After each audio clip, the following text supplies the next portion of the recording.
Hello everyone, welcome back to my channel. আমি সুজয় রায়। আজকের এই ভিডিওতে আমরা পজিটিভ নাম্বার বা নেগেটিভ নাম্বার কিভাবে চেক করতে হয় সেটা আমরা দেখব। আমার আগের ভিডিওগুলো অবশ্যই দেখবেন যাতে করে এই সিরিয়ালটা মেনটেন করে রাখতে পারেন। এর ফলে আপনারা যেটা শিখবেন সেটা এক্সাম্পলের সাথে খুব সহজেই মিল রাখতে পারবেন এবং নিজের প্রবলেম সলভিং এর পাওয়ারটা বাড়াতে পারবেন। সেই জন্য বেশি বেশি প্র্যাকটিস করা দরকার। আমরা প্র্যাকটিস করব প্রচুর।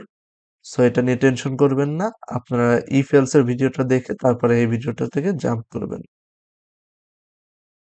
সো পজিটিভ নাম্বার আর নেগেটিভ নাম্বার কিভাবে চেক করে সেটা যদি আমরা দেখি তাহলে প্রথমে এই লজিকটা দেখব যে 10 হচ্ছে একটা পজিটিভ নাম্বার, রাইট?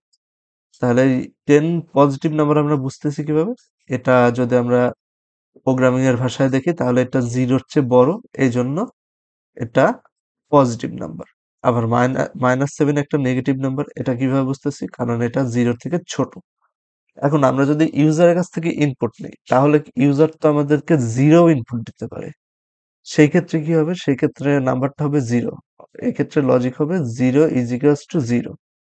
সো আমরা এই জিনিসটা মাথায় রাখবো যে 0 এর চেয়ে বড় হলে সেটা পজিটিভ, 0 এর চেয়ে ছোট হলে নেগেটিভ।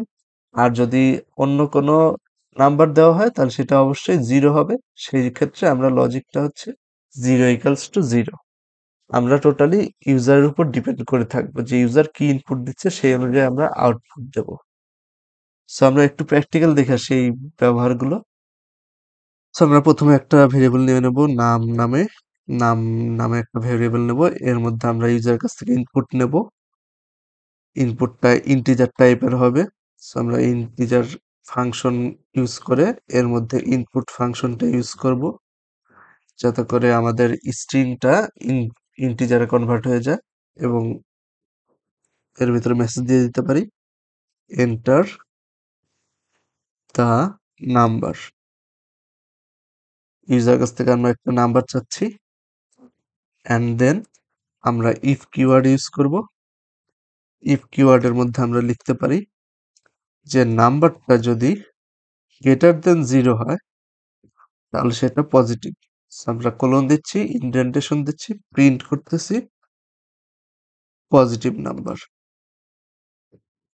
Sorry positive number. এখন 0 তো আসতে পারে, ইউজার আমাদেরকে 0 তো দিতে পারে পজিটিভ নাম্বার বা নেগেটিভ নাম্বার না দিয়ে। সেক্ষেত্রে আমরা এলইফ ইউজ করব। আমাদের মনে আছে আমরা এলইফ ইউজ করতাম এলস ইফ এর শর্ট ফর্ম, অর্থাৎ মাল্টিপল কন্ডিশন চেক করার ক্ষেত্রে। সো আমরা এলইফ ইউজ করলাম আর এটা ইফ এর পরে ইউজ করলাম। ইফ এর আগে কিন্তু এলইফ ইউজ করা যায় না, আমরা জানি। সো আমরা দেখব নাম্বার যদি ইকুয়ালস টু 0 হয় দেন আমরা প্রিন্ট করতে পারি প্রিন্ট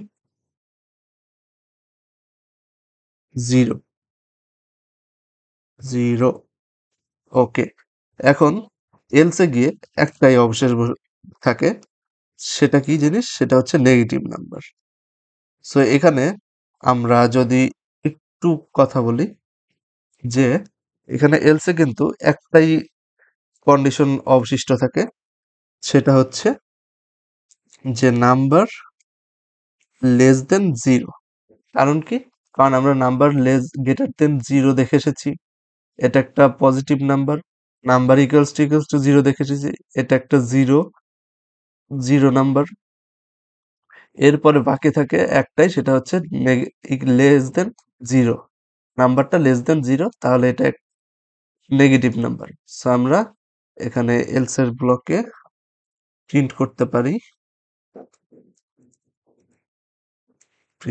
পারি negative number negative number. So এখন যদি আমরা কারেন্ট ফাইলে রাখি এবং রান করি তাহলে আমাদের কাছে একটা নাম্বার চাচ্ছে। সো আমরা নাম্বারটা দিয়ে দেবো 10। তাহলে এটা একটা পজিটিভ নাম্বার, যেহেতু 10 0 চেয়ে বড়, সেহেতু এটা একটা পজিটিভ নাম্বার প্রিন্ট করেছে। এখন আর একটা নাম্বার দেব সেটা হচ্ছে -7। এটা একটা নেগেটিভ নাম্বার, কারণ এটা লেস দ্যান 0, সেহেতু এটা একটা নেগেটিভ নাম্বার। এখন যদি আমরা 0 দেই, তাহলে এটা আমাদেরকে 0 প্রিন্ট করে দেখাবে। ইয়েস, 0 প্রিন্ট করে দেখাচ্ছে আমাদের। সো এখানে কি হচ্ছে, আমরা প্রথমে ইউজার কাছ থেকে একটা ইন্টিজার টাইপের ইনপুট নিচ্ছি, সেটাকে আমরা ইফ এর কন্ডিশনে গিয়ে চেক করতেছি 0 এর থেকে বড় কিনা। যদি বড় হয় তাহলে পজিটিভ নাম্বার, আর যদি 0 এর থেকে বড় না হয় তাহলে আমরা এলিফে যাচ্ছি। এলিফে গিয়ে চেক করছি নাম্বারটা কি 0 ইকুয়ালস টু 0। যদি 0 ইকুয়ালস টু 0 হয় বা নাম্বার ইকুয়ালস টু 0 হয়, তাহলে আমরা 0 প্রিন্ট করব। অ্যান্ড দেন যদি এইটাও ফলস হয়, তাহলে আমরা এলসে গিয়ে বলতে পারি যে এটা একটা নেগেটিভ নাম্বার, কারণ এর বাইরে আর কোনো কন্ডিশন বাকি থাকে না। সো এটাই হচ্ছে নেগেটিভ আর পজিটিভ নাম্বার চেক করার উপায়।